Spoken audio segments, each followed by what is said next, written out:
Hello, എല്ലാവർക്കും നമസ്കാരം. ഇന്ന് ഇവിടെ ഞാൻ എക്സ്പ്ലെയിൻ ചെയ്യാൻ പോകുന്നത് UAE ഇക്വലൻസി സർട്ടിഫിക്കറ്റ് എങ്ങനെ അപ്ലൈ ചെയ്യാം എന്നതിനെ കുറിച്ചാണ്.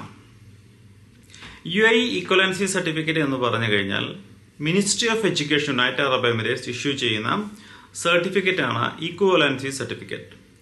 നമ്മൾ നമ്മുടെ രാജ്യത്ത് പഠിച്ച ബാച്ചലർ ഡിഗ്രി അല്ലെങ്കിൽ മാസ്റ്റർ ഡിഗ്രി അല്ലെ 12th standard UAE ministry of education conduct ചെയ്യുന്ന കോഴ്സുമായി തത്തുല്യമാണ് എന്ന് പറഞ്ഞ് ഇഷ്യൂ ചെയ്യുന്ന സർട്ടിഫിക്കറ്റ് ആണ് ഇക്വലൻസി സർട്ടിഫിക്കറ്റ്.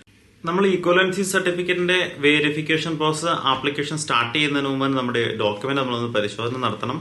കാരണം ഇതിനകത്ത് നെയിം ചേഞ്ചസ് ഒക്കെ വലിയ പ്രശ്നമായി വരാൻ സാധ്യതയുണ്ട്. ചില സന്ദർഭങ്ങളിൽ നമ്മളെ മാർക്ക് ലിസ്റ്റും ഡിഗ്രി സർവേയിൽ നെയിമിൽ ചെറിയ വേരിയേഷൻസ് ഉണ്ടാകും. അപ്പം അത്തരം എന്ത് നെയിമിൽ വേരിയേഷൻ ഉണ്ടെങ്കിലും നമ്മൾ അതിന് എക്സ്പ്ലനേഷൻ നൽകേണ്ടി വരും. എക്സ്പ്ലനേഷൻ നൽകിയതിന് ശേഷം മാത്രമേ നമുക്ക് റിപ്പോർട്ട് ലഭിക്കത്തുള്ളൂ.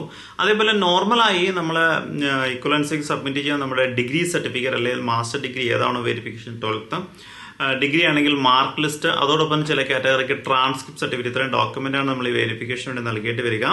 ഈ ഡോക്യുമെന്റ് നമ്മൾ വെരിഫിക്കേഷൻ നൽകുമ്പോൾ ഒരു കാര്യം കൊണ്ട് ശ്രദ്ധിക്കണം. നമ്മൾ ഒരു 1990, 2000 കാലഘട്ടങ്ങളിൽ പഠിച്ച ആളുകളാണെങ്കിൽ നിലവിൽ ആ യൂണിവേഴ്സിറ്റി അവിടെ സ്റ്റിൽ എക്സിസ്റ്റിംഗ് ആണോ, അത് യൂണിവേഴ്സിറ്റിയിലെ നെയിമിൽ വല്ല മാറ്റങ്ങൾ സംഭവിച്ചിട്ടുണ്ടോ, വെരിഫിക്കേഷൻ കൃത്യമാകുമോ എന്നൊക്കെ ഒന്ന് കൺഫേം ചെയ്യണം. അത്